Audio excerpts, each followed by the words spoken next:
Mark Hurley ay nagmuni-muni sa kanyang buhay habang siya ay nag-iisang nakaupo sa dilim. Akala niya ay nasa kanya na ang lahat, isang magandang trabaho, isang magandang bahay, at isang mapagmahal na asawa. Ngayon ay mayroon na lamang siyang dalawa. Naalala niya ang kanyang halos 5 taong kasal kay Allison. Nagkakilala sila sa Marcus Financial Group, kung saan siya nagsimula sa suportang pang-admin bago naging executive assistant sa kanyang boss, si Jake Marcus, 7 buwan na ang nakararaan. Ang lolo ni Jake ang nagtatag ng kumpanya, na ngayon ay pinamumunuan ng kanyang ama, si Alan. Dinala ni Alan si Jake sa negosyo pagkatapos ng kolehiyo upang matutunan ang mga gawain, at si Jake ay mabilis na naging regional manager. Bagamat nakatakdang maging CEO, malayo pa ang promosyon ni Jake. Iginagalang ni Mark si Alan, na tumulong sa kanya na makapag-transition sa buhay sibilyan pagkatapos masugatan sa gitnang silangan. Nagkita sila sa physical therapy ni Mark, nang makita ni Alan ang potensyal sa kanya at agad siyang inalok ng trabaho. Si Mark, nakatatapos lamang ng kanyang business degree bago ma-deploy, ay tinanggap ito at nagsimulang magtrabaho 8 taon na ang nakalipas. Natapos niya ang therapy, nakakuha ng MBA, at nahulog ang loob kay Allison nang sumali siya sa kumpanya. Sila ay nag-date, nagmahalan, at nagpakasal, kung saan bukas palad na binayaran ni Alan ang kanilang honeymoon sa Hawaii. Makalipas ang 3 taon, sumali si Jake sa kumpanya, ngunit hindi tulad ng kanyang ama, siya ay mayabang at itinaboy ang kanyang mga kasamahan. Nagtapat si Alan kay Mark tungkol sa kanyang mga alalahanin tungkol sa pag-uugali ni Jake. Alam mong kailangan ko siyang gawing regional manager balang araw, sabi ni Alan. Alam kong umaasa ako sa iyo na maging halimbawa at tulungan si Jake na mag-transition sa trabaho. Sa tingin mo kaya mo ba iyon? Tanong ni Alan. Sa tingin ko kaya ko, pero hindi magiging madali, sagot ni Mark. Ano ang iyong tapat na opinyon sa kanya, Mark? Walang pagpapaganda, pagpilit ni Alan. Masyado siyang mayabang at hindi nakikinig sa iba. Masyado siyang naglalaan ng oras sa panliligaw at pagyayabang ng kanyang pangalan. Sabi ni Allison, isa siyang kaso ng carnal maltreatment na naghihintay na mangyari, sabi ni Mark. Umiling si Alan. Kinatatakutan ko na iyan. Pinalaki siya ng kanyang ina. Umasa ako na ang trabaho ay makakatulong sa kanya na maging matured. Kakausapin ko siya. Kailan magre-retiro si Bill? Tanong ni Mark. Si Bill Collins, ang kasalukuyang regional manager, ay nagpaplanong magretiro sa susunod na 6 na buwan. Bumili siya ng lugar sa North Idaho para sa pagre-retiro, paliwanag ni Alan. Umalis si Alan, na nangakong mananatiling nakikipag-ugnayan. Alam ni Mark na gagawin niya ito. May iba pang mga bagay na napansin ni Mark tungkol kay Jake, ngunit hindi niya sinabi kay Alan. Nagretiro si Bill pagkalipas ng ilang buwan, at pumalit si Jake. Gumawa si Jake ng ilang magagandang pagbabago, ngunit labis din siyang nakialam at inilipat ang mga tao sa paligid ng labis, na nagdulot ng pagkabigo. Isang araw, 7 buwan na ang nakalipas, pumunta si Jake sa opisina ni Mark. Naiisip ko ang pagkuha ng bagong EA, at sa tingin ko si Allison ay bagay na bagay, sabi niya. Ang asawa ko, si Allison na iyon, tanong ni Mark. Oo, malapit nang magretiro si Gretchen, at kailangan natin ng bagong dugo, sagot ni Jake. Nakausap mo na ba si Allison? Tanong ni Mark. Hindi pa. Gusto ko muna ang iyong input. Ano ba siya sa bahay? Tanong ni Jake, na nakangisi. Hindi nagustuhan ni Mark ang direksyon ng pag-uusap. Masaya kaming kasal ni Allison, at isa siyang propesyonal.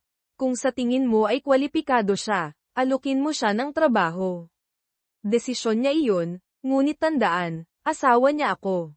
Naiintindihan ko. Kung tatanggapin niya ang trabaho, maaaring mangahulugan iyon ng paglalakbay. Okay lang ba sa iyo iyon? Tanong ni Jake. Nagtitiwala ako sa asawa ko. Kung tatanggapin niya, alam niya ang mga hangganan. Inaasahan ko na igagalang mo ang aming kasal, mariing sabi ni Mark. Siyempre, Mark, iginagalang ko kayo at ang iyong kasal, sabi ni Jake, na nakangisi pa rin. Maaaring magkaroon pa nga ng promosyon para sa iyo. Nang gabing iyon, kinausap ni Mark si Allison. Nakausap mo ba si Jake ngayon? Oo, nabanggit niya ang posisyon ng EA, sagot niya. Ano sa tingin mo? Tanong ni Mark. Nangangahulugan ito ng paglalakbay at pagtatrabaho ng huli, ngunit maganda rin ang pagtaas ng sweldo. Maaari nating gamitin ang pera kapag nagkaroon tayo ng mga anak, sabi ni Allison. Mayroon ka bang anumang alalahanin? Tanong ni Mark. Alam ko ang mga alingaw-ngaw, ngunit nagtitiwala ka ba sa akin? Tanong niya.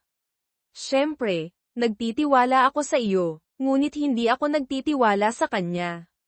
Nagtanong siya tungkol sa iyo sa bahay, na parang hindi naangkop, sabi ni Mark. Ganyan lang si Jake. Ano ang sinabi mo sa kanya? Tanong niya. Sabi ko masarap kang kasama at masaya kaming kasal, sagot ni Mark. Mabuti. Sa tingin ko, tatanggapin ko ang trabaho, pagpapasya ni Allison. Natulog sila at nakipagtalik bago makatulog. Tinanggap ni Allison ang trabaho, naglalakbay tuwing 2 linggo at nagtatrabaho hanggang gabi 3 gabi sa 1 linggo. Sinusuportahan siya ni Mark at walang nakitang anumang hindi propesyonal. Pagkatapos, mahigit 3 buwan na ang nakalipas, nagkaroon ng malubhang stroke si Allen at namatay. Nang gabing iyon, labis na nalungkot ang kumpanya, at lahat ay dumalo sa kanyang libing. Inaasahan ni Jake na magiging CEO, ngunit hinirang ng board si David Mattes bilang pansamantalang CEO, na itinuturing si Jake na masyadong walang karanasan. Determinado na patunayan ang kanyang sarili, pinagtrabahuhan ng labis ni Jake si Allison, na pinapunta siya sa paglalakbay at nagtatrabaho ng huli, na nagpahirap sa kanilang kasal. Ang kanilang buhay sa kama ay hum-ina. Ang wardrobe ni Allison ay naging mas nagpapakita, at siya ay naging demanding at mainitin ang ulo.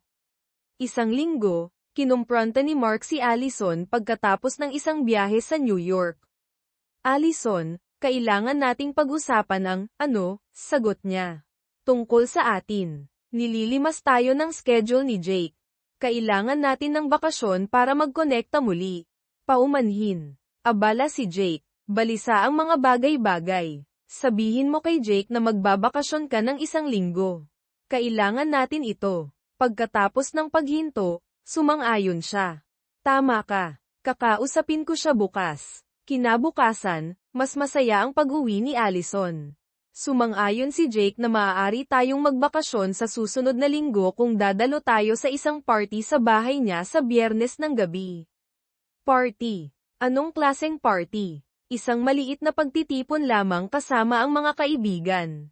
Hindi mapalagay si Mark ngunit sumang-ayon, basta umuwi ng maaga si Allison sa natitirang bahagi ng linggo. Kilala mo ba ang sino man sa mga taong ito? Nakilala ko na ang ilan, sabi ni Allison. Karamihan ay mga kaibigan niya sa kolehiyo. Ang ilan ay mga kliyente. Hindi ako sigurado kung sino pa. Okay, sabi ni Mark, ngunit umuwi ka sa normal na oras ngayong linggo, okay? Sa tingin ko kaya ko. Mayroon tayong dinner meeting sa Henderson account sa Miyerkules. Alam ni Mark na ang Henderson account ay isang prioridad mula nang magkaroon ng stroke si Allen. Okay, Miyerkules ng gabi, ngunit umuwi sa tamang oras sa natitirang bahagi ng linggo. Deal. Ngumiti siya, yamakap sa kanya. Deal. Bulong niya, na humalik sa kanya. Nang sumunod na hapon, pumunta si Jake sa opisina ni Mark, na nakangisi. Ano ang maitutulong ko sa iyo, Jake? Tanong ni Mark. Sabi ni Alay, pupunta ka sa Biyernes ng gabi. Alay. Isip ni Mark. Oo, basta umuwi siya sa tamang oras sa natitirang bahagi ng linggo, at magbabakasyon tayo sa susunod na linggo. Mayroon tayong hapunan sa Henderson sa Miyerkules. Ano ang party? Tanong ni Mark. Sino ang pupunta? Isang casual na pagtitipon lamang. Ilang kaibigan sa kolehiyo at isang kliyente. Magsuot ng casual, basta dalhin mo si Alay. Tumango si Mark. Sige nga, Mark, magaling si Alay sa kanyang trabaho. Pinahahalagahan ko na hinahayaan mo siyang gawin ito nang hindi mo siya pinapahirapan. Mawawala ako kung wala siya. Hindi alam ni Mark kung paano sisigot. Natutuwa akong nasiyahan ka sa kanyang trabaho. Isang bagay nga lang. Ano iyon? Tanong ni Jake. Tinatawag mo ba siyang Ali, sa kanyang harapan? Siyempre, bakit? Nagtatanong lang. Nang gabing iyon tinanong niya si Allison, hinahayaan mo bang tawagin ka ni Jake na Ali? Hindi mo ako pinapayagan. Siya ang boss ko. Maaari niya akong tawagin sa anumang gusto niya, sabi niya. Hindi na pinansin ni Mark, ngunit nababagabag siya. Naging maayos ang linggo, at maliban sa Miyerkules ng gabi, umuwi siya sa tamang oras, at madalas silang nagtatalik. Sa Biyernes ng gabi, nagsuot si Mark ng casual na damit at pinanood si Allison na nag-aayos. Bago ang kanyang damit, mas maikli at nagpapakita. Nagsuot siya ng thong na hindi pa niya nakikita dati, at walang bra. Ang damit ay may mga hiwa sa gilid, na nagpapakita ng maraming balat, na may bukas na likod na halos nagpapakita ng kanyang thong. Nakikita niya ang kanyang dibdib na lumalaki laban sa materyal. Wow! Kamangha-mangha ka. Baka dapat tayong manatili sa bahay. Ngumiti siya. Hindi. Mamaya. Saan mo nakuha ang damit na iyon? Hindi ito mukhang casual. Nakuha ko ito sa New York. Hiniling sa akin ni Jake na isuot ito ngayong gabi, syempre. Mag-ingat ka. Baka magkamali ang iba. Tumawa siya. Sa tingin ko hindi. Alam ng lahat ang kanilang mga hangganan. Mas mabuti. Niyakap niya siya at sinubukang halikan siya, ngunit kumaway siya. Mamaya. Ayokong masira ang aking makeup. Nagmaneho sila sa townhouse ni Jake sa isang magarbong bahagi ng bayan. Nang buksan ni Jake ang pinto, naamoy ni Mark ang marijuana at hindi siya mapalagay.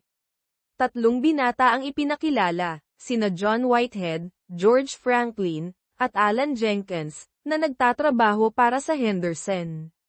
Mga guys, ito si Mark Hurley, sabi ni Jake na. Nakangiti, Mark, kilalanin sina John, George, at Allen. Nakipagkamay si Mark at nagtaka kung bakit tinawag siya ni Jake na Man of the Hour, at hindi ipinakilala si Allison. My God, Alay, ang init mo sa damit na iyan. Sabi ni Jake, tumango ang mga lalaki ng may pagpapahalaga habang ipinakita ni Allison ang damit. Hindi nagustuhan ni Mark ang reaksyon ni Jake. Kukuha ako ng inumin para sa inyo. Alay, puting alak. Mark, okay lang. Hindi ako masyadong umiinom. Mataas ang tolerance ni Mark sa alak ngunit tumigil sa pag-inom taon na ang nakalipas. Ayaw niyang ipagsapalaran ito ngayong gabi.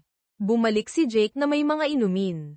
Sumipsip ng malaki si Allison habang sumipsip ng maliit si Mark, na nanatiling matino. Inimbitahan ni Jake ang lahat sa sala. Napansin ni Mark na si Allison ay nakaupo sa isang love seat at mabilis na umupo si Jake sa tabi niya. Umupo si Mark sa tapat nila, na nagmamasid ng mabuti. Paumanhin, matandang kaibigan. Gawin na, sabi ni Jake. Walang problema, sagot ni Mark, na sumulyap sa kanyang asawa.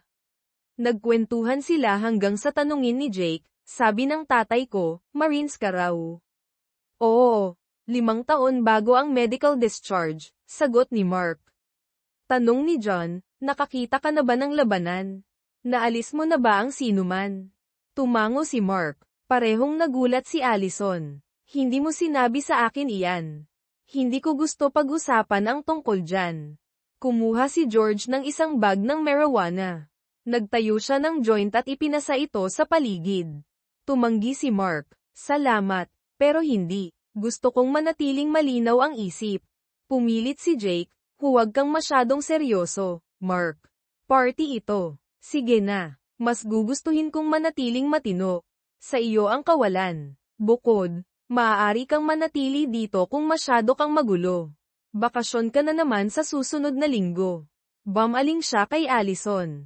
Tama, Allison. Ngumiti at tumango si Allison. Sigurado. Binuga ni Jake ang usok sa kanyang bibig at huminga siya, bahagyang umuubo.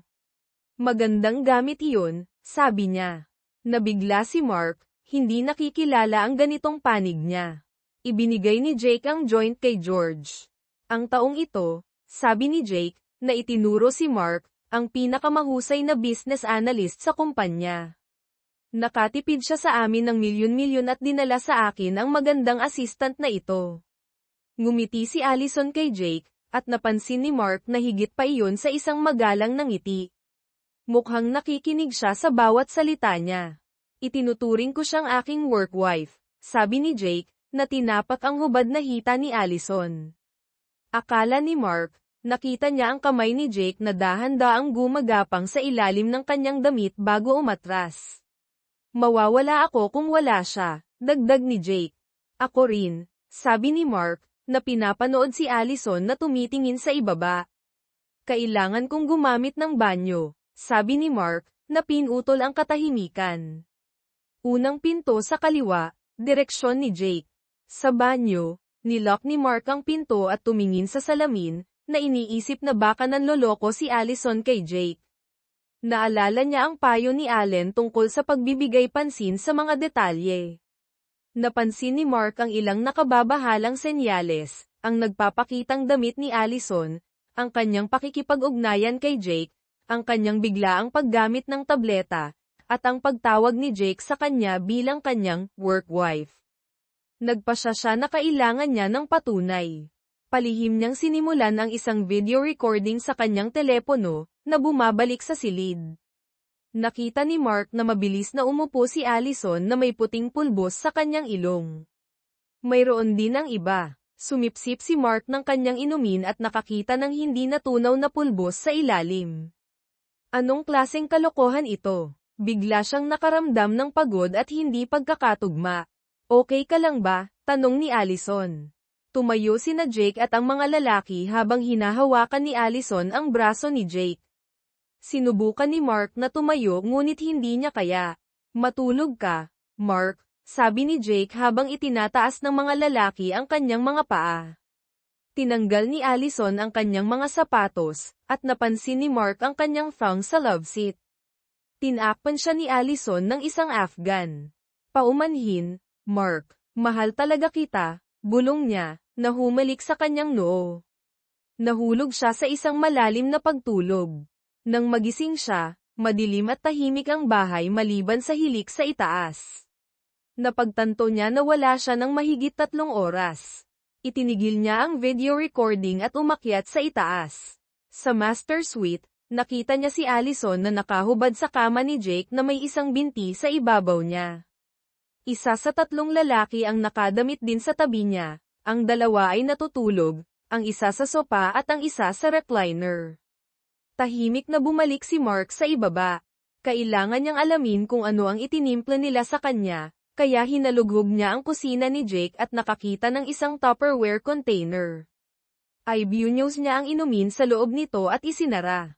Bumalik sa front room. Kinuha niya ang keychain ni Allison sa kanyang pataka at nakakita ng isang hindi pamilyar na susi. Isinilid niya ito sa bulsa, pagkatapos ay kinuha niya ang telepono ni Allison, na nagbabalak na tingnan ito mamaya.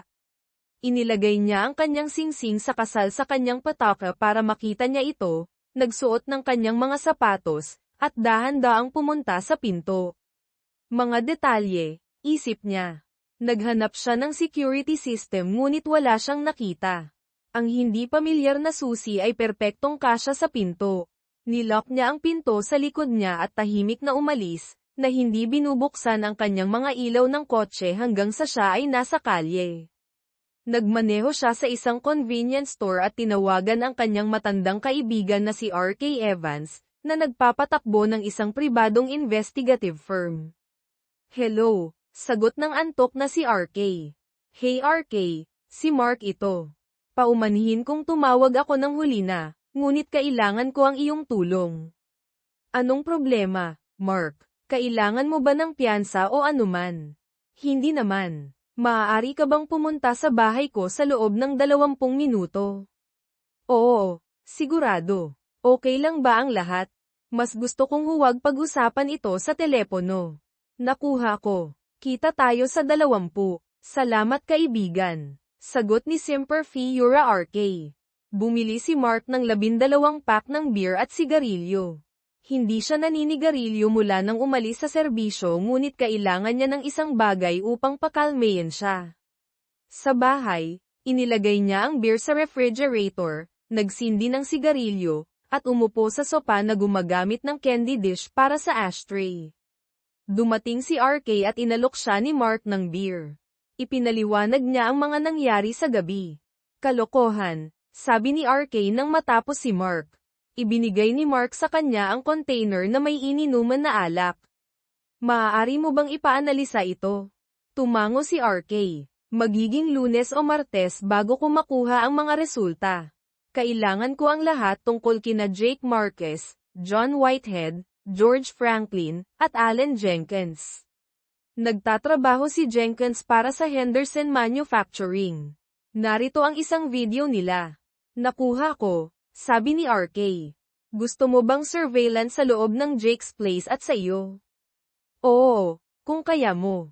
Mayroon akong susi. Wala akong nakitang security system. Kinuha ni RK ang susi. Walang problema. Paano mo nakuha ito? Kinuha ko ito sa keychain ni Allison. Tumango si RK. Marahil ay hindi mo magagamit ang anumang video mula sa loob ng kanyang lugar bilang ebidensya. Iniisip ko na. Personal ito. Naiintindihan ko, sabi ni RK. Ibinigay ni Mark sa kanya ang isang ekstrang susi sa kanyang bahay at ang security system code. Maaari akong mag-setup ng kagamitan ngayon, alok ni RK, na ibinalik ang susi. High-def cameras, audio, kahit record ng landline calls. Gawin mo, sabi ni Mark. Magkano ang magagastos nito? Huwag kang mag-alala. Iniligtas mo ang balat ko sa gitnang silangan. Ito na ang pinakamaliit na magagawa ko. Salamat, matandang kaibigan. Hayaan mo akong sagutin ang iyong mga gastos. Sige, sabi ni RK. Pagdaanan natin ang video para sa mga clue. Sinimulan ni Mark ang video mula sa simula. Itigil mo dyan, sabi ni RK. Itinigil ni Mark. Balik ka ng kaunti. Pinanood nila habang kinukuha ng kamera si Allison na tinatapos ang isang linya ng puting pulbos sa coffee table. Itinigil ni Mark ang video. Damn, sabi ni Mark. Nakita ko siya nang umupo siya. Iyon ay mukhang pulbos sa mesa. Oo, tama, sagot ni RK. Interesting. Nakita mo na bang gumamit ng tableta si Allison? Umiling si Mark. Hindi kailanman. Tingnan natin kung ano pa ang narito. Ipinagpatuloy ni Mark ang video at pinanood nila habang umupo siya sa sopa sa tapat ni Allison. Sandali, itinigil ni Mark ang video. Ano iyon sa love seat? Tanong ni Ark. Tumingin ng mabuti si Mark. Fang ni Allison iyon. Nakita ko ito bago ako mawala ng malay ngunit akala ko ay iniisip ko lang ito. Tinanggal niya ito pagkatapos kong pumunta sa banyo. Ipinagpatuloy niya ang video, at nakita nila kung kailan naapektuhan ng tableta si Mark. Ipinakita ng camera na nakahiga siya habang nakatingin sa kanya ang iba. Narinig nila si Allison na nagtatanong kung okay siya, at sinabi ni Jake na matulog siya. Pagkatapos ay yumuko si Allison at bumulong sa kanyang tainga. Sigurado ka bang hindi mo gustong talian siya at panoorin niya tayo? Tanong ni George. Hindi. Sabi ni Allison. Sapat na ito para sa isang gabi. Buong linggo pa tayo. Maaari nating palakihin ang mga bagay-bagay kung hindi siya sasama. Sabi ni Jake. Alam mo, si John ay gumagamit ng magkabilang paraan. Baka maaari niyang ipakita kay Mark ang kabilang panig, dagdag niya, na tumatawa. Namula ang mukha ni Mark habang naririnig niya si Allison na nakikisali. Gusto kong makita iyon. Sabi niya. Talaga? Tanong ni JN. Hahayaan mo akong burehin ang iyong asawa? Sigurado, bakit hindi? Sabi niya. Baka kung magaling ka, mapapagawa mo siya ng higit pa. Tumawa silang muli. Hindi pa ako nakakagawa ng marine dati, sabi ni John, ngunit duda ko na mas magaling siyang magbigay ng ulo kaysa sa iyo. Nilabanan ni Mark ang pagnanais na ihagis ang kanyang telepono. Seryoso Jake, okay lang ba? Siya, hindi mo siya binigyan ng masyadong marami, okay ba Allison? Hindi siya magiging ayos, sabi ni Jake. Matutulog siya sa loob ng halos 12 oras at madyay gising na masakit ang ulo. Aakalain niya na masyado siyang uminom. Bukas ipakikilala ko sa kanya ang totoong matatapang na gamit. Sa susunod na linggo si Mark ay magiging powder user. Baka ipagtrabaho ko pa siya sa kalye. Sayang at wala ang mahal na matandang tatay para makita na bumagsak ang kanyang golden boy. Iyan ba ang dahilan kung bakit galit ka sa kanya? Tanong ni Allison. Iyon ang lahat ng narinig ko sa kolehiyo, sabi ni Jake. Kung paano nag-aral si Mark habang nagseserbisyo at lumalaban para sa Amerika, kung paano siya nagtrabaho ng husto habang ipinagtatanggol ang bansa. Minsan iniisip ko na mas gugustuhin ni tatay na si Mark ang maging anak niya kaysa sa akin. Bueno, hulaan mo tatay. Boss ako ngayon ni Marks. Hawak ko ang babae ni Marks at sa susunod na linggo ang iyong golden boy ay magiging powder user. Tumawa silang lahat. Kasama ko ba kayong mga lalaki? Tanong ni Jake. Sinabi nilang lahat na oo. Paano ka, Alay? Kasama ka ba? Kung hindi ay mapupunta ka sa kalye kasama niya. Kasama mo ako, honey, sagot ni Allison. Lumaki ako sa pagmamahal dito masyado para umalis. Ipinapalagay nila na tinutukoy niya ang pagkalalaki ni Jake. Sige, sabi ni Jake. Umakyat tayo sa itaas at simulan ang totoong parte ng party goodie. Sabi ni Allison na umaakyat sa itaas. Sa pagkakataong ito gawin mo akong airtight. Nag-record ang video ng mga tunog ng pagtatalik mula sa kwarto. Itinigil ni Mark ang video at inilagay ang kanyang ulo sa kanyang mga kamay. Inilagay ni RK ang isang nakasisiglang kamay sa kanyang balikat. Magiging mahirap ito, ngunit malalampasan natin ito. Sabi ni RK. Tumango si Mark. Salamat, RK. Ano ang gagawin mo? Hihiwalayan ko siya. Walang duda tungkol dito. Naiintindihan ko kung bakit hindi ka aalis sa loob ng ilang araw. Hayaan mo akong pangasiwaan ito. Ano ang pinaplano mo? Tanong ni Mark. Mas mabuti kung hindi mo alam. Nakasaksi lamang tayo ng isang kriminal na sabuatan. May mapupunta sa kulungan. Ngunit kailangan ka nating iligtas. Ngunit makakatulong ako, pinilit ni Mark. Umiling si RK. Hindi. Nasa panganib ka. Tandaan mo si Gunny Johnson. Nasa Vegas siya ngayon, may utang siyang loob sa akin at kaya kanyang ayusin ng matitirhan. Okay lang ba na ikabit ko muna ng audio at video ang lugar? Sabi ni Mark, manatiling nakatuon, naiintindihan. Oo, salamat. RK. Mabuti kang kaibigan. Ngumiti si RK. Seer 5, bro. Do or die. Hurrah. Sagot ni Mark. Pumunta si Mark sa beranda na may beer habang kinakabitan ni RK ang mga silid at tinatap ang telepono. Itinakda niya ang audio at video na itago sa isang cloud server at binigyan si Mark ng mga detalye ng access sa switch para sa sistema. Tatawagan ko si Gunny bukas at ipapaalam ko sa iyo. Huwag kang gagawa ng kahit anong katangahan, naiintindihan. Naiintindihan ko, RK. Magpakatatag ka, kaibigan ko. Makikipag-ugnayan ako. Salamat muli sa lahat, sabi ni Mark pagkaalis ni RK. Binuksan ni Mark ang kanyang computer at sinuri ang kanyang mga bank account. Mayroon pa rin siyang account sa kanyang pangalan mula noong bago ang kasal kung saan idineposito niya ang 10% ng kanyang kinita, na orihinal na sinadya bilang sorpresa para kay Allison. Inilipat niya ang kalahati ng kanilang pinagsamang pondo sa account na ito at binayaran at kinansela ang kanilang mga pinagsamang credit card. Mayroon pa rin siyang personal na credit card mula sa kanyang orihinal na account. Nag-impake siya ng damit para sa ilang araw at isinakay ang mga malites sa kanyang kotse. Sa loob ng bahay, dumapo ang kanyang mga mata sa kanilang larawan sa kasal sa ibabaw ng furry place, na puno ng galit sa kanyang pagkakanulo. Pinaggupit-gupit niya ang larawan gamit ang isang hunting knife at itinapon ang lahat ng mga larawan ni Allison sa furry place. Idinagdag din niya ang kanyang damit pangkasal ngunit nagpa siya na maghintay bago sunugin ang lahat, dahil gusto niyang masaksihan ito. Kumuha siya ng beer, ini-email ang nagpapahamak na video sa kanyang sarili at pinatunayan ito sa kanyang laptop. Sumulat siya ng isang maingat na salita na liham sa bawat miyembro ng board at kay David, ang pansamantalang CEO, na nagdedetalye kung ano ang nangyari. Pinaalalahanan niya ang board tungkol sa morals clause sa employment agreement ni Jake at ang mga potensyal na demanda at iskandalo na maaaring idulot ng kanyang mga aksyon. Ipinahayag niya ang kanyang paggalang kay Alan at umaasa na kikilos ang board ng naangkop.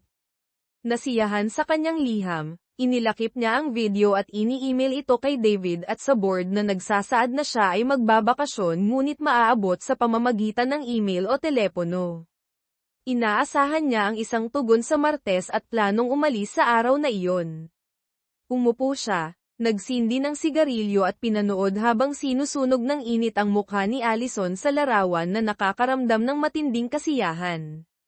Binuksan niya ang telepono nito gamit ang code na itinatakda niya para dito. Sa pagpunta sa kanyang mga text, lalo pa siyang nagalit. Sila ay natutulog ng magkasama ng hindi bababa sa 6 na buwan ngunit sa huling 3, si Allison ay nagsimulang hayagang hindi igalang siya. Natagpuan niya ang maraming larawan ni Jake na hindi nakadamit, Jake at Allison na naghahalikan at sumasayaw sa isang nightclub, malamang sa New York at mga malinaw na larawan ni Allison kasama ang maraming lalaki. Mayroon ding mga video na nagpapakita kay Allison na nakikipagtalik kay Jake at sa iba pa kasama ang 3 lalaki mula sa party. Natanto niya na ito ang ginagawa niya sa kanyang mga biyahe sa trabaho. Kinopya niya ang lahat at ini-email ito sa kanyang sarili gamit ang kanyang telepono. Sa puntong iyon, nakainom na siya ng 6 na beer at nakapanigarilyo ng kalahating pakete, gamit ang mukha nito sa mga larawan bilang isang ashtray. Nakita ang pagsikat ng araw, alam niya na madyay gising na si Allison sa lalong madaling panahon at madidiskubre na umalis siya. Inaasahan na siya ay gigising sa loob ng 1 o 2 oras, kinuha niya ang kanyang kargadong rifle, kinandado ang pinto, at humiga sa sopa, sinusubukang matulog. Nagising si Allison ng 8:30, sinuri ang orasan sa mesa ni Jake, at pumunta sa banyo para maglinis. Gising na si Jake at ang iba pa paglabas niya. Nagsuot si Jake ng robe at tumingin sa kanya. Gusto mo bang bumaba at magsimula ng almusal? Tanong ni Jake. Marahil ay gugustuhin ni Mark ng kape kung siya ay nagigising. Sige, sabi niya, nagsuot ng robe at bumaba. Nagsimula siya ng isang pot ng kape at pumunta para gisingin si Mark sa sala, ngunit wala siya doon. Itinapon ang Afghan sa gilid, at wala ang kanyang mga sapatos. Tumakbo siya sa paligid, sinusuri ang banyo, ngunit wala siya doon. Nakita niya na wala na ang kotse at ang kanyang singsing sa kanyang pataka. Oh, crap! Hinihingal siya, tumatakbo sa itaas. Pinigilan siya ni Jake sa silid. Anong problema? Wala na siya. Anong ibig mong sabihin? Wala na. Siguro ay nagising siya at umalis. Kinuha niya ang kotse at iniwan ang kanyang singsing. Tawagan mo siya at pabalaykan mo siya. Okay, sabi niya, tumatakbo pababa. Inilagay niya ang singsing ni Mark sa kanyang pataka at hinanap ang kanyang telepono, ngunit hindi niya ito mahanap. Sa puntong iyon, nasa ibaba na si Jake.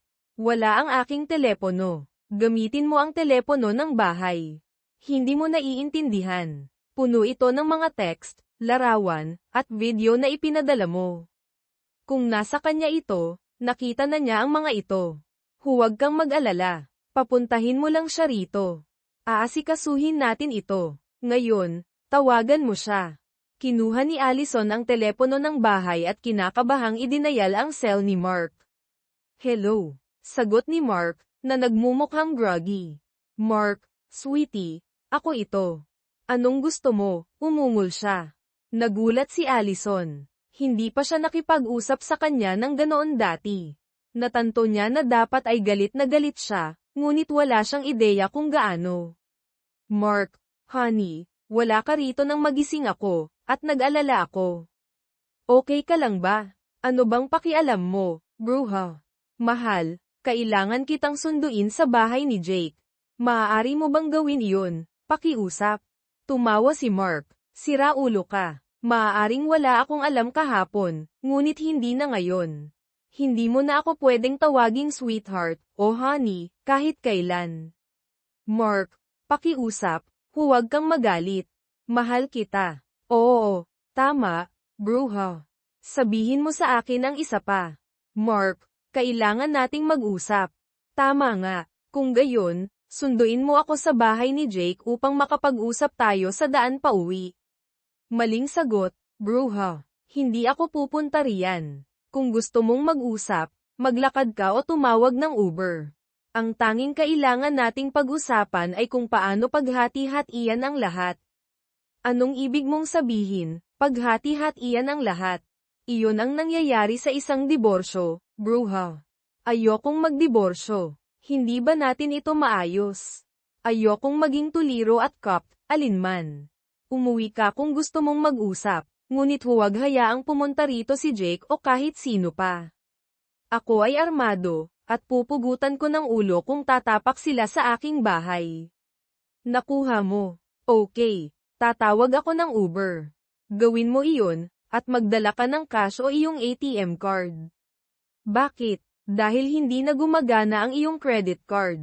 Bakit hindi ito gumagana? Kinansela ko ito kagabi. Oh, sabi niya ng mahina.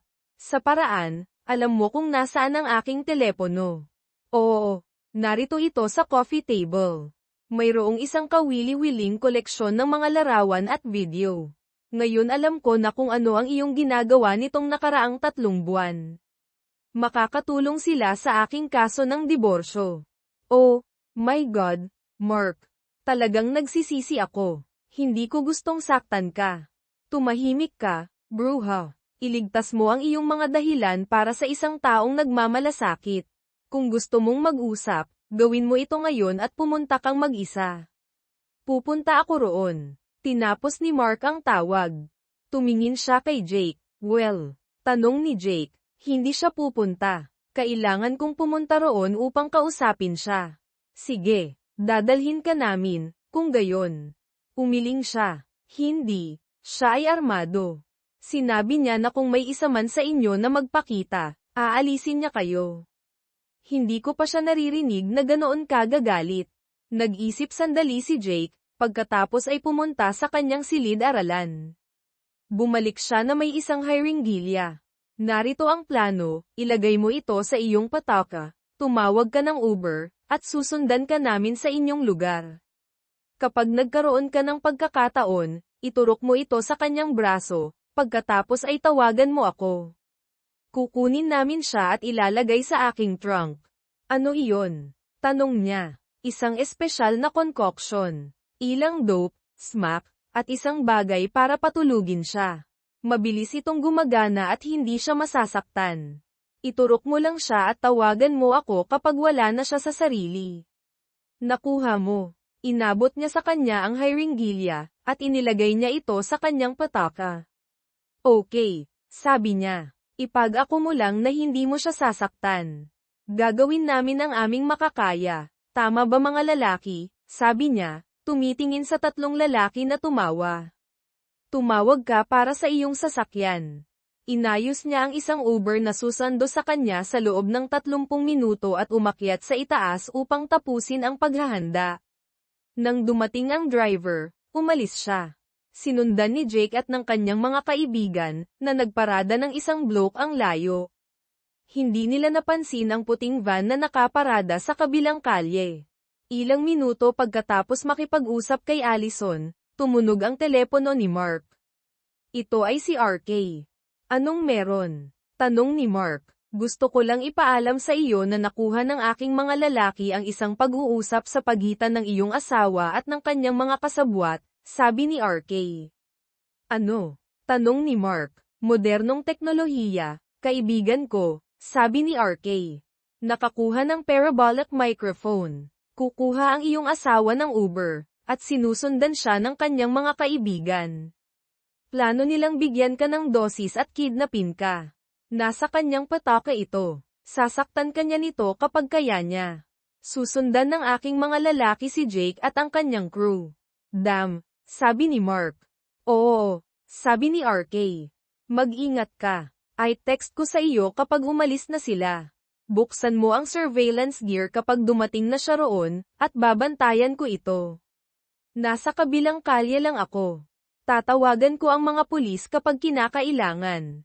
Maging handa. Okay, salamat. Pagkalipas ng halos kalahating oras, nakuha ni Mark ang text, gumagalaw na. Oras na. Bulong ni Mark.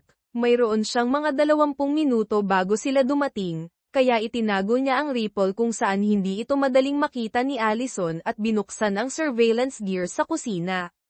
Kumuha siya ng ziplock bag para sa hiringilya at isang tissue. Nanunood mula sa bintana, nakita niya ang Uber na huminto, at kinakabahang lumabas si Allison sa kotse, na mahigpit na nakakapit sa kanyang pataka.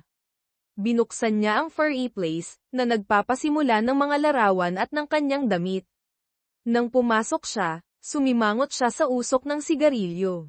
Lumaki ang kanyang mga mata sa pagkakita sa nasusunog na larawan at sa kanyang damit pangkasal. Sinusunog mo ang aking damit pangkasal, ang ating mga larawan. Mark, bakit mo ginagawa ito? Damaloy ang mga luha sa kanyang mukha, ngunit hindi natinag si Mark. Gusto kong makita mo kung ano ang nagawa ng iyong mga aksyon sa atin. Sumulyap siya sa mga bote ng beer at sa mga upos ng sigarilyo sa kanyang lalagyan ng candy. Akala ko ay mababa ang iyong booze tolerance, at hindi ko alam na naninigarilyo ka. Tumigil na ako sa paninigarilyo, at pagdating sa pag-inom, nagiging masama ako kapag lasing. Halos likidahin ko ang isang lalaki minsan. Pinili kong huwag nang uminom muli, tulad ng pinili mong maging bruha ni Jake. Oh, my God, Mark, anong nagawa ko? Sabihin mo sa akin. Anong nangyari sa iyo? Dati ay napakaganda at mabait mo. Kailan ka pa nagsimulang mag-snort ng cocaine? Sino ang mga lalaking ito na nakasama mo? Kadalasan ay mga kliyente, sabi niya ng mahina. Ginawa akong dakila ni Jake. Maaaring sirain ng iyong mga aksyon ang Marcus Financial. Gaano katagal mo nang pinlano na bigyan ako ng tableta at atakehin ako? Iyon ba ang iyong ideya o kay Jake? Nagulat siya. Hindi ako kailanman, nagsimula siya, ngunit pinutol siya ni Mark. Tumahimik ka, sabi niya, inilabas ang kanyang telepono. Pinatugtog niya ang video ng kanyang at ng kanyang mga kasabwat na nag-uusap tungkol sa kanya. Namuti ang kanyang mukha nang marinig niya ang kanyang sariling mga salita. Paano mo nakuha iyon? Tanong niya. Hindi mahalaga, sabi ni Mark. Ang mahalaga ay mayroon na si David at ang mga miyembro ng board ng video na ito. Magkakaroon din nito ang pulis. Magdidiborsyo tayo, at kung magagawa ko, makukulong ka ng matagal. Gusto ko lang malaman kung bakit. Hindi mo naiintindihan, sabi niya. Mahaba ang kwento. Siguro ay maaari mo itong sabihin sa akin isang araw kapag hindi ako masyadong hilig na sikipan ang iyong leeg. Sabi ni Mark. Nakita niyang sinisimulan niyang buksan ang kanyang pataka at pinunit ito sa kanyang balikat, na ibinuhos ang mga nilalaman sa coffee table.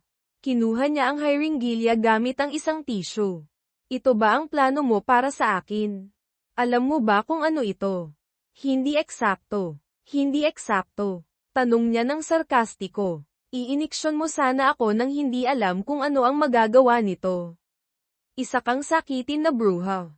Sinabi ba ni Jake na gawin mo ito? Tumango siya. Kaya kung sinabi ni Jake na isuksok mo ang isang mainit na poker sa iyong puwet, gagawin mo rin iyon. Dapat mo akong iniksyon, pagkatapos ay tawagan mo siya upang kidnapin ako, tama? Napahiya, tumango siya. Halos. Sige, narito ang gagawin natin. Tawagan mo si Jake, ilagay mo sa speaker, at sabihin mo sa kanya na nagawa mo na. Ako na ang bahala doon. Huwag mong ipaalam sa kanya na naghihintay ako. Nakuha mo. Gusto mo bang iset up ko siya? Oo, may tanong. Umiling siya. Hindi. Naiintindihan ko. Mabuti. Ngayon gawin mo ito, at walang lokohan. Pinanood ni Mark habang tumatawag siya at inilagay ang telepono sa speaker. Jake, ako ito, si Alay. Tapos na. Wala na siya. Mabuting babae. Pupunta kami riyan. Tinapos niya ang tawag at tumingin kay Mark. Aalisin niya ako kapag nakita niyang hindi ka wala. Mahirap. Tandaan mo, walang mga senyales, kung hindi ay maaari kitang alisin mismo. Umupo si Mark sa isang recliner at naghintay.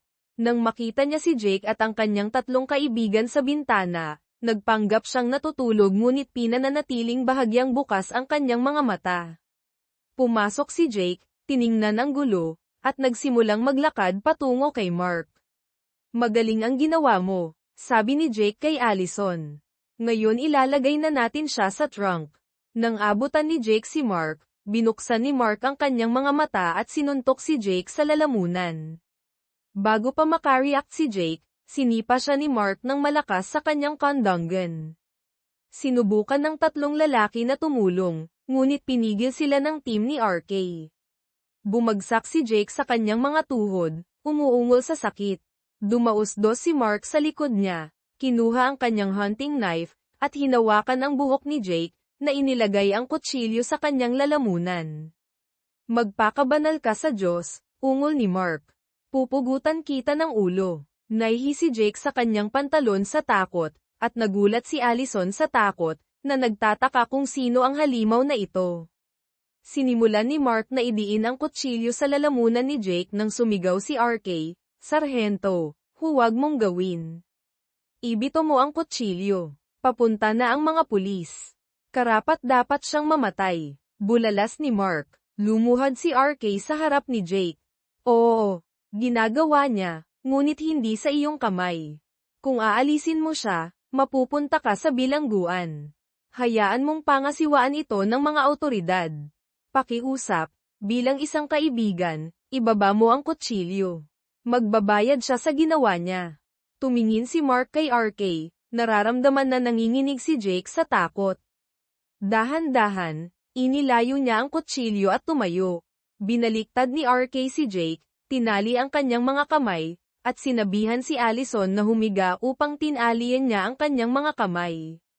Bumuhos ang mainit na luha mula sa kanyang mga mata habang pinapanood niya ang isang larawan niya at ni Mark na nasusunog sa furry place. Umupo si Mark sa sopa na nanunood kay RK na tinali sina Allison at Jake. Ang tatlo pa ay tiniyak sa bakuran ng mga lalaki ni RK. Lumakas ang mga sirena ng pulis habang huminto ang mga cruiser sa harap ng bahay. "Ibigay mo sa akin ang iyong telepono," sabi ni RK.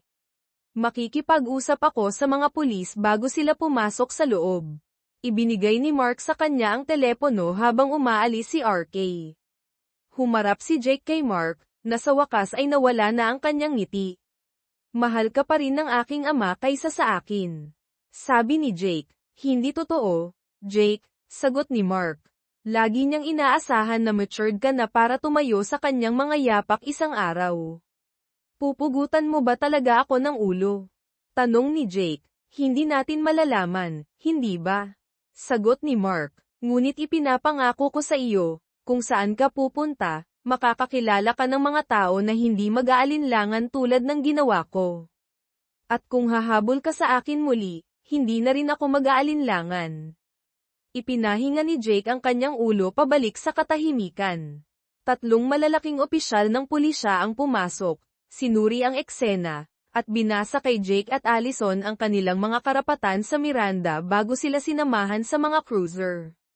Kinuha ng isang opisyal ang hiringilya sa plastic bag mula sa coffee table. "Ito ba ang plano nilang gamitin sa iyo?" tanong niya kay Mark. "Oo, ito nga," kinumpirma ni Mark. Kinuha ng opisyal ang buong pahayag ni Mark at sinabing, "Mapalad ka, alam mo iyan." "Hindi. Ang kapwa ko Marine ang sumuporta sa akin," ngumiti at tumango ang opisyal. "Semper Fi. Ura," sagot ni Mark. Pagkaalis ng pulisya, sumali si RK kay Mark sa sopa. "Mayroon ka pa bang isa sa mga iyon?" tanong niya, tinuturo ang mga bote ng beer. "Sa palagay ko ay mayroon pa akong isa o dalawa na natitira. Medyo maaga para dito, hindi ba?" Pagkatapos nito, "Hindi," sabi ni RK habang inaabot ni Mark sa kanya ang isang malamig na bote. "Kumusta ka?" "Okay. Parang Iraq. Kailangan kong mag-decompress." "Oo, tungkol doon, kinausap ko si Gunny. Aasikasuhin niya ang lahat. Kung gusto mong tumambay sa Vegas sa loob ng ilang araw, narito ang kanyang numero. Maaari kong gawin iyon. Mayroon akong ilang bagay na dapat asikasuhin dito muna.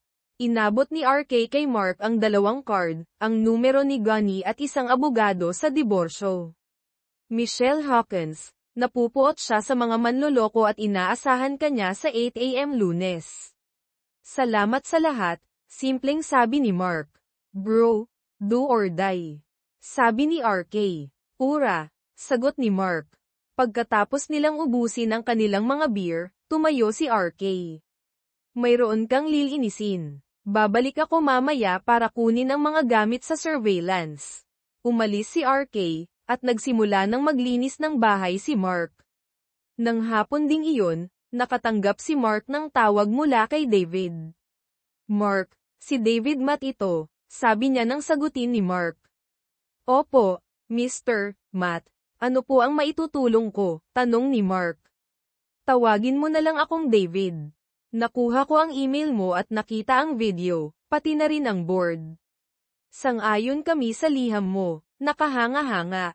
Salamat po, David. Walang anuman. Nagkasundo rin kami na tanggalin agad sa trabaho sina Allison at Jake. Dahil nasa kustodiya na sila, pupunta ako sa county jail para ako mismo ang umasikaso. Mayroon pa akong sasabihin. Ano po yun? Tanong ni Mark.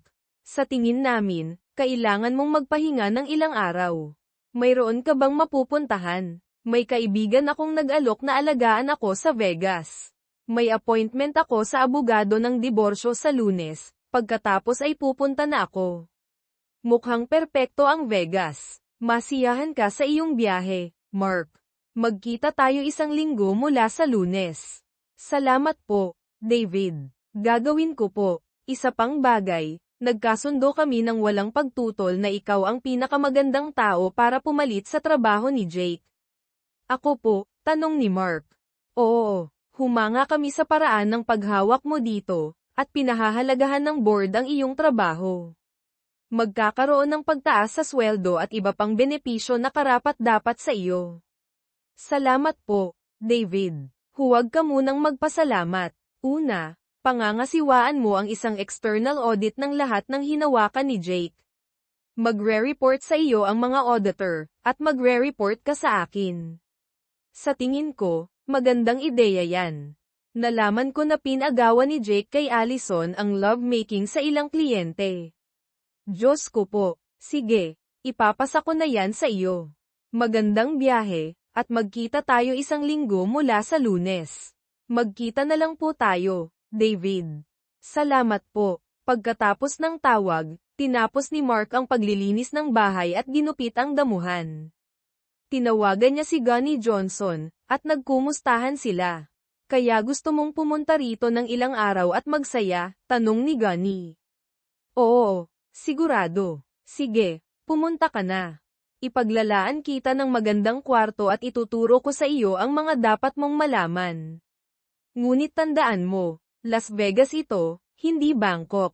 Nagtawanan sila. Tandaan ko, Gunny, sabi ni Mark. Magkita tayo sa Lunes ng gabi. Magkita tayo, Mark, sagot ni Gunny. Dumaan si RK para kunin ang kanyang mga gamit. Mabilisang update, hinalughog ng mga pulis ang bahay ni Jake at nakakita ng napakaraming pills, love-making toys, DVD, at marami pa. Talagang creep si Jake, sabi ng kaibigan ko sa pulisya, malamang na mayroon pang mga iligal na bagay na hindi pa nila natatagpuan. Grabe, nanatili si RK para sa hapunan, at nakatulog si Mark pagkatapos noon, pagod sa pag-iisip at pisikal. Kinabukasan, itinapon ni Mark ang lahat ng gamit ni Allison sa mga trash bag at dinala sa garahe, na planong hintayin na dalhin ang mga ito sa Goodwill hanggang sa malaman niya na makukulong ito. Nang sumunod na umaga, dumating siya sa opisina ni Michelle Hawkins ng 8 AM. Sinuri niya ang kanyang ebidensya at papeles, nagtatala habang nagsasalita siya. Ipinaliwanag niya ang mga batas ng diborsyo sa California, na binanggit na ang lahat ay karaniwang hinahati ng pantay. Dahil wala silang anak at ang bahay ay kanya bago ang kasal, malamang na mapapanatili niya ang bahay, habang makukuha ni Allison ang natitirang kalahati ng kanilang mga bank account. Hindi maaaring banggitin ang kanyang pagtataksil sa diborsyo, ngunit maaaring makaapekto ang mga kriminal na kaso sa hukom. Binanggit din niya na malamang na hindi niya kailangang magbayad ng suporta habang nakakulong siya, bagamat maaaring magbago iyon sa kanyang paglaya. Gagawin kong kasing dali hanggat maaari ito, tiniyak ni Michelle sa kanya. Iguguhit ko ang mga papeles at ipapaabot. Kung pipirma siya, ipapakita ko ang mga ito sa hukom, at magiging 6 na buwan ang paghihintay. Sumang-ayon si Mark at binigyan siya ng retainer bago umuwi.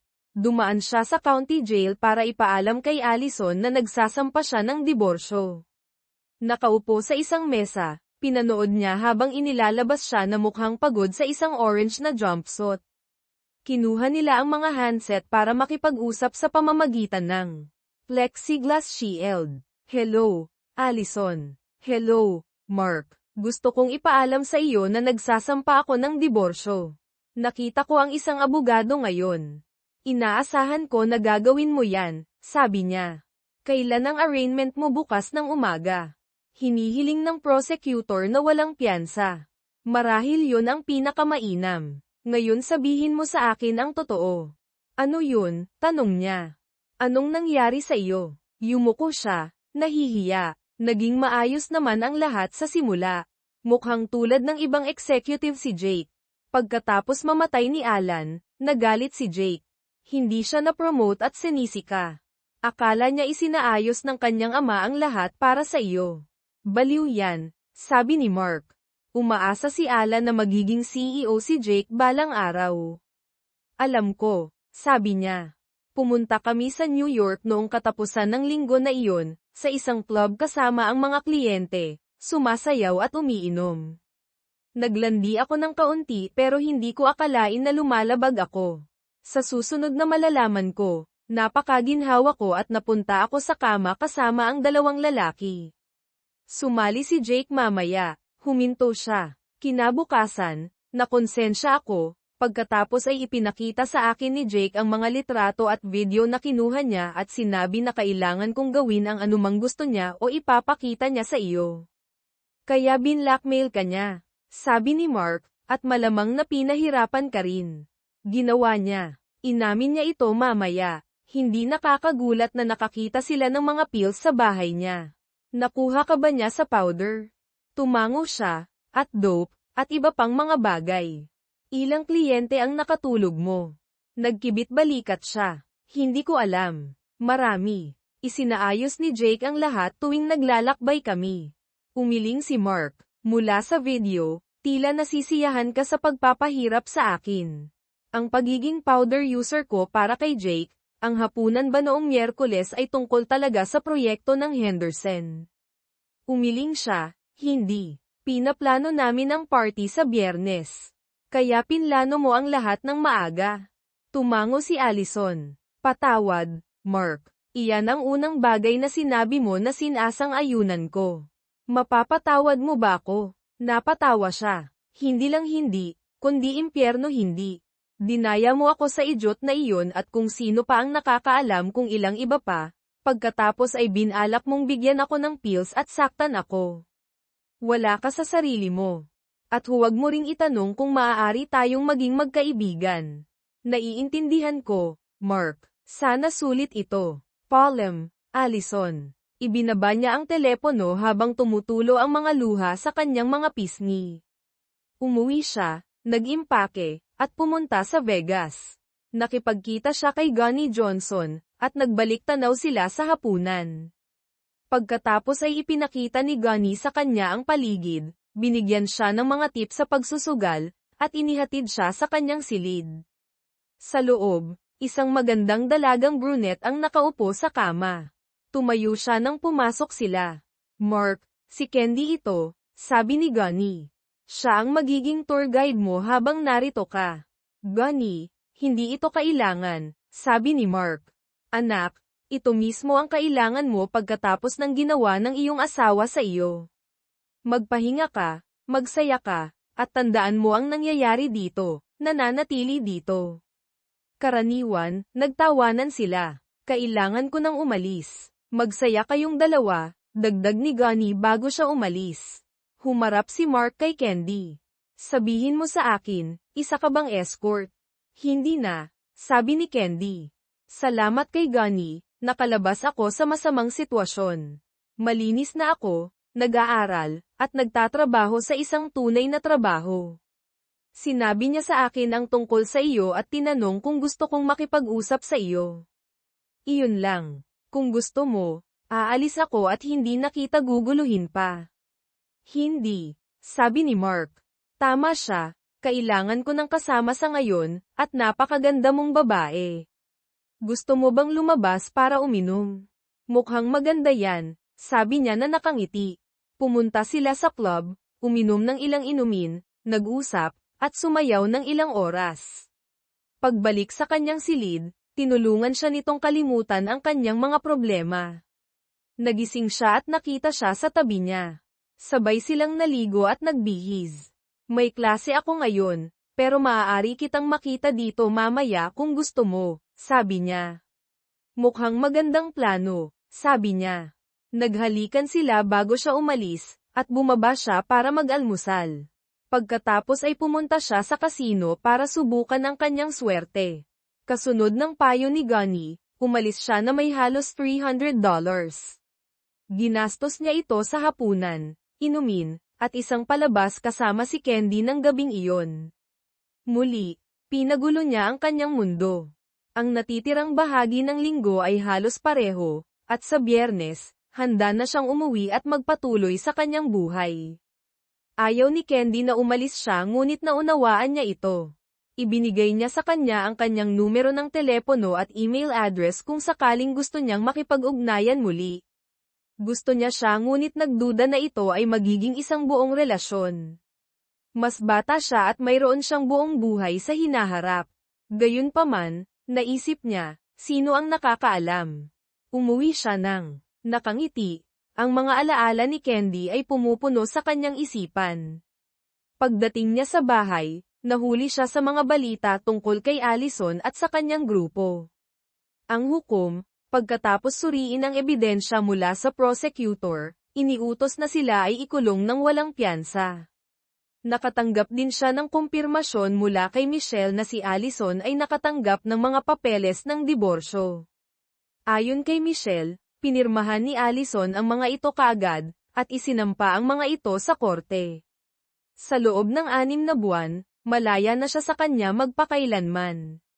Nang sumunod na Lunes, pumasok siya sa trabaho at natagpuan ang lahat ng kanyang gamit na inilipat sa lumang opisina ni Jake. Tinanggap siya ng lahat at binati siya sa kanyang bagong posisyon. Nanirahan siya at nakilala ang mga external auditor.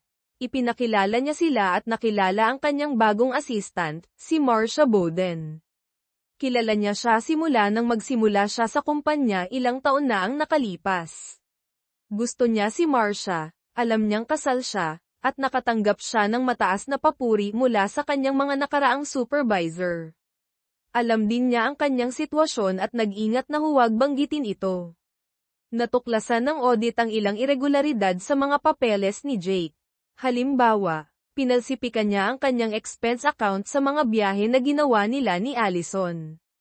Pagkatapos, natuklasan ng mga auditor na mali ang pamamahala ni Jake sa ilang account ng kliyente. Iniulat ito sa SEC, at napaharap si Jake sa mga federal na kaso. Ginugol ni Mark at David ang mga sumunod na buwan sa paglilinis ng gulo na iniwan ni Jake.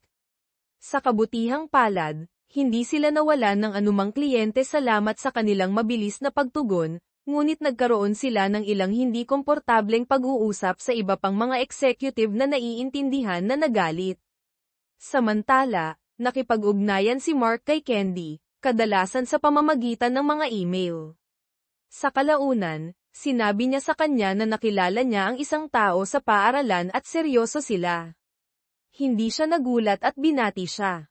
Kasabay nito, ang mga paglilitis ni na Allison at Jake ay nagpatuloy na may higit pang mga kaso at mosyon. Natagpuan ni Mark ang kanyang sarili na nagpapatotoo laban sa kanyang asawa at sa kanyang mga kasabwat bagaman sinubukan ng kanyang defense team na pigilan siya, na sinasabi na hindi siya kinakailangang magpatotoo laban sa kanyang asawa. Maaaring hindi ako kinakailangang gawin ito, ngunit gusto ko, sinabi niya sa kanyang abogado. Bukod dito, sa loob ng ilang linggo, hindi na siya ang aking asawa. Namangha ang hurado sa kanyang patoto, at higit pa nang ipatugtog sa kanila ang video na kinuha ni Mark noong gabing iyon ng Biyernes. Sa wakas, dumating ang araw para ipahayag ng hurado ang kanilang mga hatol. Nakaupo si Mark at David sa loob ng courtroom na pinapanood habang ipinapasok sina Allison, Jake, at ang iba pang tatlong lalaki. Wala sa kanila ang makatingin kay Mark.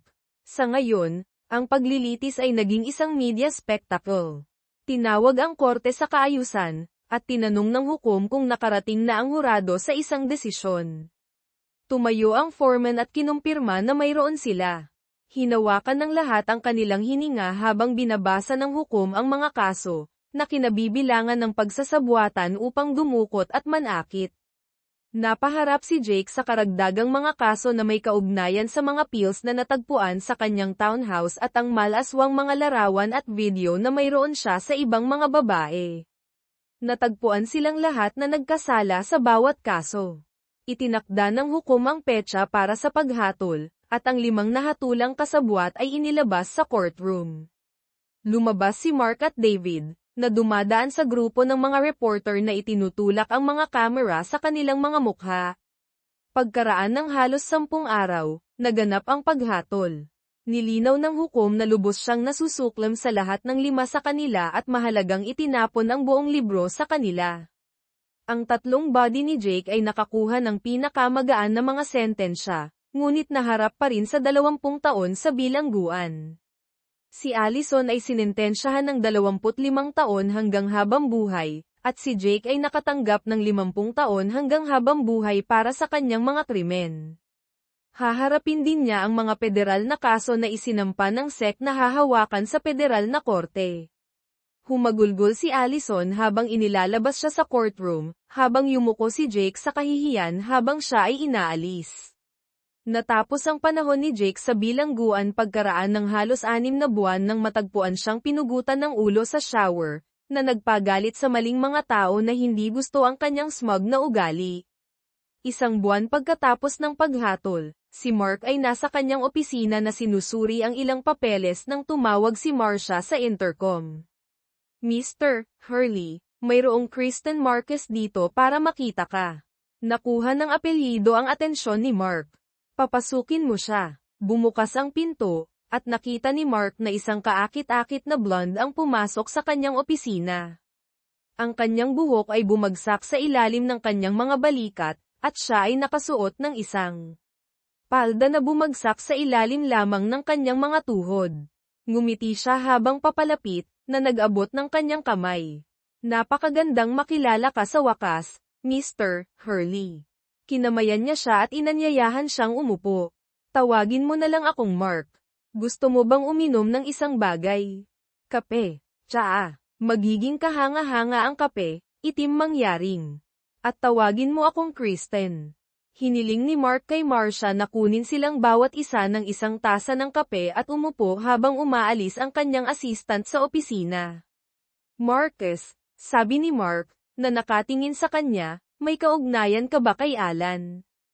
Ang kanyang anak na babae, marahil. Ngumiti siya at umiling. Hindi. Ako ang kanyang pamangkin. Nakikita ko. Nagulat ako na hindi pa tayo nagkikita noon. Akala ko kilala ko ang lahat sa pamilya ni Alan. Naging abala ako. Nasa France ako nang mamatay si Uncle Alan at hindi ako nakabalik para sa kanyang libing.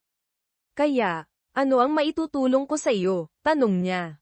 Gusto ko lang makilala ang lalaking nagpabagsak sa aking idiot na pinsan.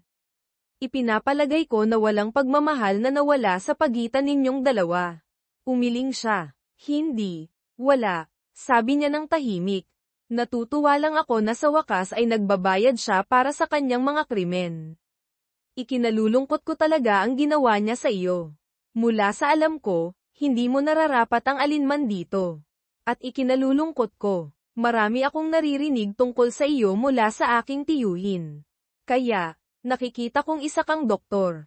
Isa ka bang medical doctor? Hindi. Mayroon akong PhD sa negosyo at ekonomiya. Nagtuturo ako sa UCLA.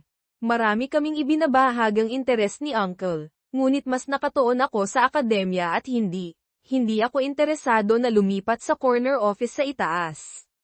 Tumawa si Mark tungkol doon. Nag-usap sila ng kaunti pa bago niya sinabi na kailangan niyang bumalik sa trabaho. Ayaw ni Mark na matapos ang pag-uusap, at sa katotohanan, interesado siya sa babaeng ito. Pakinggan mo, Kristen, gusto kong ipagpatuloy ang pag-uusap na ito sa hapunan. Iyon ay, kung hindi mo alintana na makita sa publiko kasama ang isang hamak na MBA. Ngumiti siya at kumislap ang kanyang mga mata. Walang hamak tungkol sa pagiging isang MBA, at gusto kong makita kasama ka sa publiko. Mukhang maganda ang hapunan. Paano ang Red Lobster ngayong gabi sa alas 7? Ibinigay niya sa kanya ang isang card na may kanyang numero at address. Red Lobster tayo, sabi ni Mark, na kinukuha ang card mula sa kanya. Sesunduan kita sa alas 6:30 kung maayos yan.